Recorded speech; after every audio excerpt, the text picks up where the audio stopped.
T20 world కప్లో team India దూకుడు పెంచింది. సూపర్ 8 దశలు సౌత్ ఆఫ్రికా చేతిలో ఓడినా ఆ తర్వాత గేర్లు మార్చేసింది. అదిరిపోయే విజయాలు సాధించింది. జింబాబ్వేపై ఘన విజయాన్ని అందుకుంది. ఆ తర్వాత వెస్టిండీస్తో కీలక పోరులో దుమ్మురేపింది.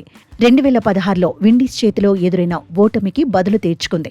దర్జాగా సెమీస్లో అడుగుపెట్టింది. ఇప్పుడు సెమీఫైనల్లో ఇంగ్లండ్ను ఢీకొట్టబోతోంది. ఈ నెల 5న ముంబైలో ఇంగ్లండ్తో తలపడబోతోంది. సెమీస్లో ఒత్తిడిని ఎదుర్కోవడమే కీలకం. ఒత్తిడిని ఎదుర్కొంటే ఇంగ్లండ్ను చిత్తు చేయడం కష్టమేమీ కాదనే అంచనాలున్నాయి. వెస్టిండీస్పై రివెంజ్ తీర్చుకున్నట్టుగానే ఇంగ్లండ్ పైన ప్రతీకారం తీర్చుకోవాలని అభిమానులు కోరుకుంటున్నారు. 4 ఏళ్ల క్రితం నాటి పరాజయాన్ని గుర్తు చేస్తున్నారు. 2016లో జరిగిన టీ20 వరల్డ్ కప్లో భారత్, ఇంగ్లండ్ సెమీస్లోనే తలపడ్డాయి. అయితే ఆ మ్యాచ్లో టీమిండియాపై ఇంగ్లండ్ ఘన విజయం సాధించింది. అడిలైడ్ ఓవర్లో జరిగిన మ్యాచ్లో భారత జట్టే తొలుత బ్యాటింగ్ చేసింది.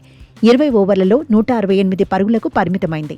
ఓపెనర్గా కేఎల్ రాహుల్ నిరాశపరిచాడు. 5 పరుగులే సాధించాడు. కెప్టెన్ రోహిత్ శర్మ 27 పరుగులు చేశాడు. విరాట్ కోహ్లీ మాత్రం హాఫ్ సెంచరీ సాధించాడు. 40 బంతుల్లో 50 పరుగులు చేశాడు. సూర్యకుమార్ యాదవ్ 14 పరుగులకే పరిమితమయ్యాడు. హార్దిక్ పాండ్యా మాత్రం మెరుపులు మెరిపించాడు. 33 బంతుల్లోనే 66 పరుగులు కొట్టాడు. టార్గెట్ చేజ్లో ఇంగ్లండ్ చెలరేగిపోయింది. భారత బౌలర్లపై రెచ్చిపోయి ఆడింది. ఓ ఎండ్లో బట్లర్, మరో ఎండ్లో అలెక్స్ హేల్స్ విజృంభించేశారు. ఇద్దరు హాఫ్ సెంచరీలు సాధించారు. ఆ తర్వాత మరింత జోరు పెంచారు. మరో 24 పరుగులు మిగిలి ఉండగానే ఇంగ్లండ్ను గెలిపించారు. ఒక్క వికెట్ కూడా కోల్పోకుండానే ఇంగ్లండ్ విజయం సాధించింది. బట్లర్ 80, హేల్స్ 86 పరుగులతో నాటౌట్గా ఉన్నారు. ఓవరాల్గా టీ20 చరిత్రలో టీమిండియా, ఇంగ్లండ్ 5 సార్లు తలపడ్డాయి. 3 మ్యాచుల్లో భారత్ గెలిచింది. మరో 2 మ్యాచుల్లో ఇంగ్లండ్ సత్తా చాటింది.